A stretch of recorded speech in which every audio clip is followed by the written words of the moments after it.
There it says David understands the value of this offering. He knows the value of this gift, which says something about David's character, because some people would not do that, right? Some people, when brought water like this, would have taken it and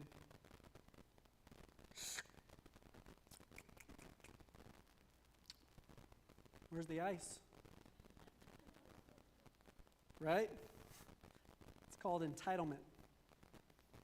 It's kind of warm. It's kind of tepid. But not David. He is king over all the land. But here's your first blank. But he is not sitting there thinking, is this gift good enough for me? No. He is asking, am I good enough for this gift? Am I good enough? And he realizes that the answer is no. And that there is only one who is worthy of that level of loyalty and honor and devotion and sacrifice. Next blank. That there is only one king who is worthy of this kind of gift. Amen? So he says, this is not for me. And he pours it out as a drink offering before the Lord. And this is why men gather to David, because he was this type of leader. This is why, while he was hiding in a cave, men gather around him, and he became a force to be reckoned with. And this is why the second time they gather at this cave, they go and they defeat the Philistines, because he is this type of leader. That's why there is this list here of men who did great things, as it says in verse 20. And you can read of a warrior who snatched a spear out of the hand of an Egyptian and killed him with his own spear. Right? I want a movie made about these guys. For real. It would be amazing. Snatched an Egyptian's spear out of his own hand and killed him with his own spear. You can read of a warrior who killed a lion in a pit on a snowy day. You can read a list of all the mighty men all the way to verse 37. Let's take a look at it. Last verse, the list of the mighty men.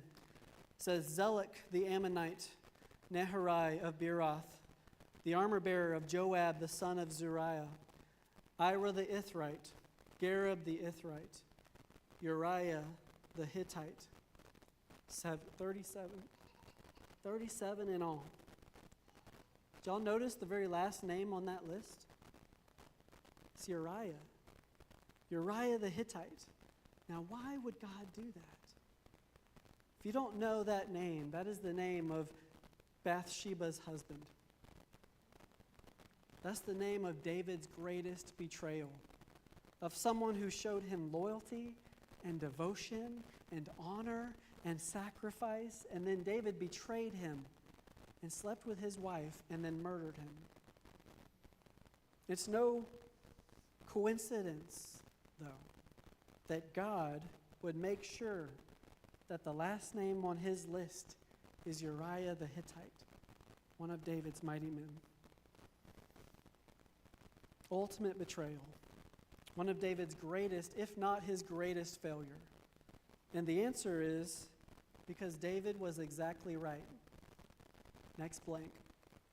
No one deserves this level of devotion and honor and sacrifice.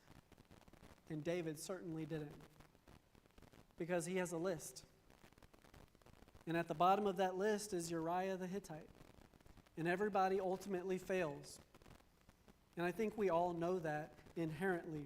We all know in every relationship that what's in us is in them as well. That same sin, that same brokenness, right? So we're all just waiting for the failure. We're waiting for the other shoe to drop, right? We get cynical. It's your next blank. We get cynical, often because we know what is in ourselves. We know it is also in the hearts of others. So we are always waiting for the failure.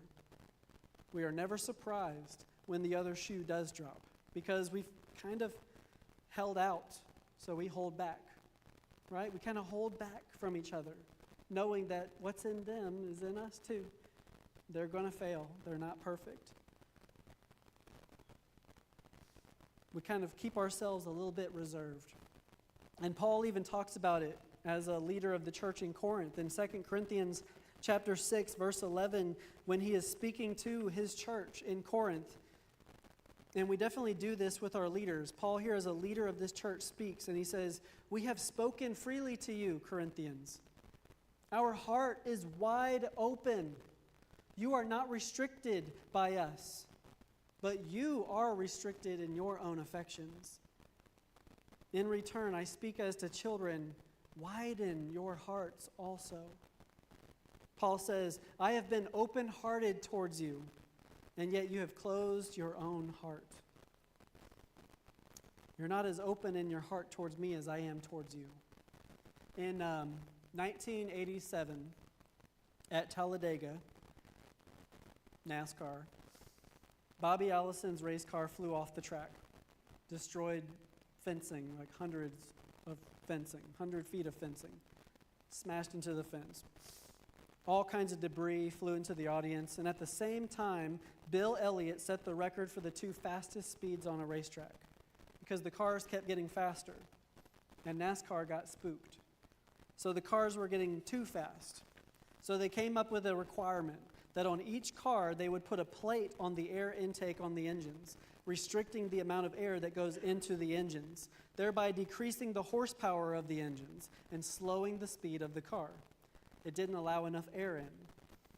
And as a result, the car itself was not running at full power. Drivers hated it, right? And for 30 years, they hated it. And so in 2019, NASCAR said, "Hey, guess what? We're removing the restrictor plates from the air intake." And all the drivers were ecstatic about it. So they took them off, and they replaced the restrictor plate with what is called a variable size spacer, which is a metal plate that restricts air intake into the manifold. It does the exact same thing. They just changed the name of it, right? And so they still have a restrictor plate because if they don't have that restrictor plate, it runs at 740 horsepower. And they need it to be in the 500 horsepower range. So they put this restrictor on the engine. And Paul says that's what's happening in your hearts. He's telling the Corinthians, he says, you have restricted your affections. You have put a restrictor plate on your heart. You are not fully opening up. We do this to one another because we do not truly trust one another, because we are cynical, because we've been hurt before. We put a restrictor plate on our heart. Next blank, we do this with one another, and then without even trying to, we do this with God. So David, many years later, before he died, he told his son in 1 Chronicles 28, he said, as he was handing off the kingdom to his son Solomon and preparing for the temple to be built, he says, "And you, Solomon, my son, know the God of your father and serve him with a" what? "With a whole heart and with a willing mind. For the Lord searches all hearts and understands every plan and thought. If you seek him, he will be found by you." He says, you have this tremendous honor of leading the people at a time of blessing. You will build the temple. No restrictors on your heart, though. Do not restrict yourself. Next blank. Instead, with your whole heart, serve him. With a willing mind, seek him, serve him. And then later in 1 Chronicles 29, verse 17, after David takes up an offering for the temple, David says this to the people, "I know, my God, that you test the heart and have pleasure in uprightness. In the uprightness of my heart I have freely offered all these things, and now I have seen your people who are present here, offering freely and joyously to you. O Lord, the God of Abraham, Isaac, and Israel, our fathers, keep forever such purposes and thoughts in the hearts of your people, and direct their hearts towards you." So David had given an offering personally for the temple to be built. And he watched as the nation of Israel was giving an offering as well. And David says this is a matter of the heart. He's talking about giving. So that's your next blank. Giving is a matter of the heart. The Bible talks about giving all the way through it. If there's one thing that God certainly has done for us first, He calls us to respond to, it is giving. He gives all the way through the Bible and gave His best when He gave His Son, Jesus Christ. The one that He had to give, He gave for us. And then He calls us to be giving and generous people as well. And there is so much stuff we could talk about when it comes to giving. You know, we could talk about the fact that the tithe belongs to God, that it belongs to Him, and that when we do not give, it is robbing God. We can talk about the fact that when we give, He gives back to us, and that there's this blessing in that. He even said, test me in it. We could talk about that as well, but what I want to talk about today is the benefit of giving for your heart. The benefit of giving, of what it does to you, to your heart. God does not need your money. He doesn't need it. He is just giving you an opportunity to do something in your heart. Because both of these passages, the one with David as he's praying and the one with Paul, both of them as they're talking about wholehearted love of God and affection and worship towards God, both of them are actually passages about giving. You see, giving, next blank, you see, giving has this incredible ability to remove the restrictor plate off of your heart. It has this incredible ability to what cynicism infects, to actually serve to remove that. Because we do serve God with that restrictor plate in place far too often. We half-heartedly love. We half-heartedly worship. We half-heartedly trust Him because we're trying to protect ourselves. Because we've trusted someone before. We've put our faith in someone before, and they've hurt us.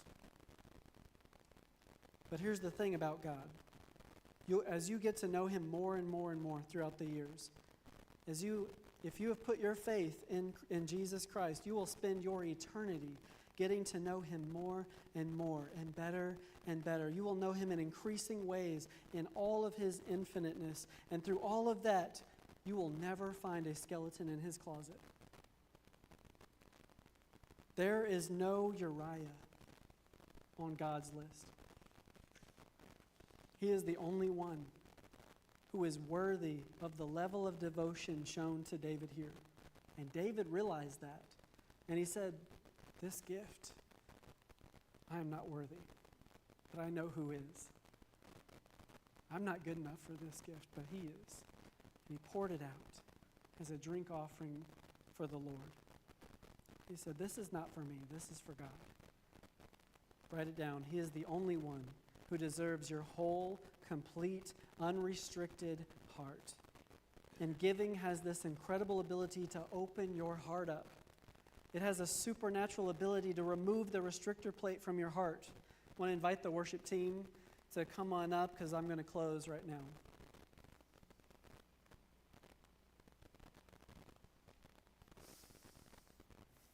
As you give of your money, recognize He doesn't need your money. He just wants you. He's not seeking what you have. He is seeking you. He wants your heart, and He wants all of it. Amen? So yes, the tithe belongs to God. Yes, He said, test me in this, but at the most basic level, giving moves your heart, and it opens it up more fully to love and devotion and loyalty to Him, and He is worthy of that. We ought to be a church that is pressing into Him, giving Him our whole heart as we give Him worship, as we give Him our love, as we give Him our faith, and as we give Him our abilities and our talents and our gifts and our treasure and our time. As we give, it opens up our heart more fully to Him, and it allows our hearts to press into Him more. We need to be generous in response to His generosity towards us. And that's what David says here. As we are giving, verse 18, keep forever such purposes and thoughts in the hearts of your people.